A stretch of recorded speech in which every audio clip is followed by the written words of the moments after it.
এবার যে খবরের দিকে নজর রাখবো, পুড়ে যাওয়া পরিবারকে সাহায্যের হাত বাড়িয়ে দিলেন পাহাড় গোবিন্দপুর পথের দিশা সোশ্যাল ওয়েলফেয়ার সোসাইটির সদস্যরা। গতকালকে আপনাদের খবরে দেখিয়েছিলাম মুর্শিদাবাদ জেলার ভগবানগোলা 2 নম্বর ব্লকের দেবাইপুর এলাকায় 4টি বাড়ি আগুনে পুড়ে ছাই হয়ে যায়। সেই সমস্ত ক্ষতিগ্রস্ত পরিবারের পাশে দাঁড়ালেন পথের দিশা ওয়েলফেয়ার সোসাইটির সদস্যরা। আজ সোসাইটির পক্ষ থেকে তাদের হাতে খাদ্য সামগ্রী চাল ডাল তুলে দেওয়া হয়।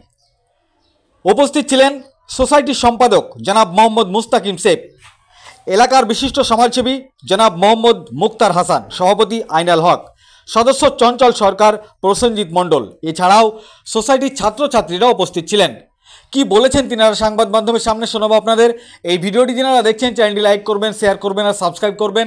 আই লাভ মাই ইন্ডিয়া, মেরা ভারত মহান। আমাদের কর্মসূচি আমাদের দেওয়াইপুর বুথে মুক্তার ভাইয়ের বুথে গতকালকে আগুনে অনেক ক্ষয়ক্ষতি হয়েছে। বাড়ির পুরে কয়েকটা ফ্যামিলি নষ্ট হয়ে গেছে, কিছু বারও করতে পারেনি প্রচুর ঘরে। তাই আমরা কিছু খাদ্য সামগ্রী দিয়ে আমরা সহযোগিতার হাত বাড়িয়ে দিচ্ছি সংস্থা থেকে, আমাদের সংস্থার পক্ষ থেকে। কি আপনার সংস্থা কি? আমার সংস্থার নাম হচ্ছে পাহাড় গোবিন্দপুর পথের দিশা সোশ্যাল ওয়েলফেয়ার সোসাইটি। আপনি কি পদে আছেন? আমি সেক্রেটারি। আপনার নাম? মুস্তাকিম শেখ। Thank you. কালকে একটা দুর্ঘটনা ঘটে গেছে আমাদের এখানে। আমারই গ্রাম, পাশের বাড়ি আমাদের, যে হঠাৎ করে নিচ থেকে একটা আগুন লেগে 4-4টে পরিবার একবারে ধূলিসাৎ হয়ে গেছে।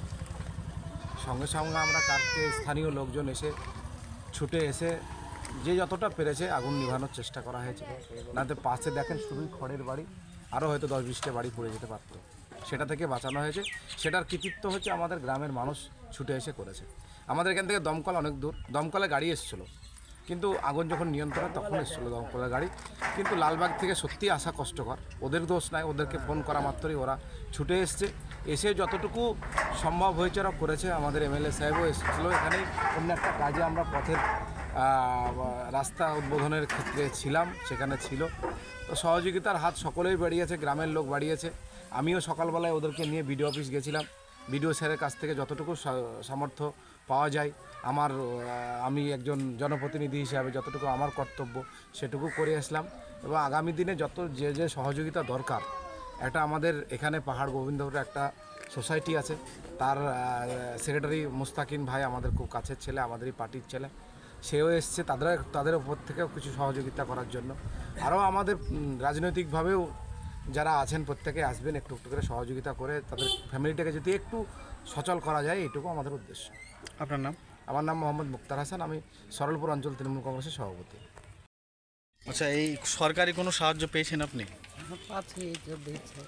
না, এটা তো একটা সোসাইটি দিল, আমরা যেটা ভিডিও অফিসে পয়সা দিলে।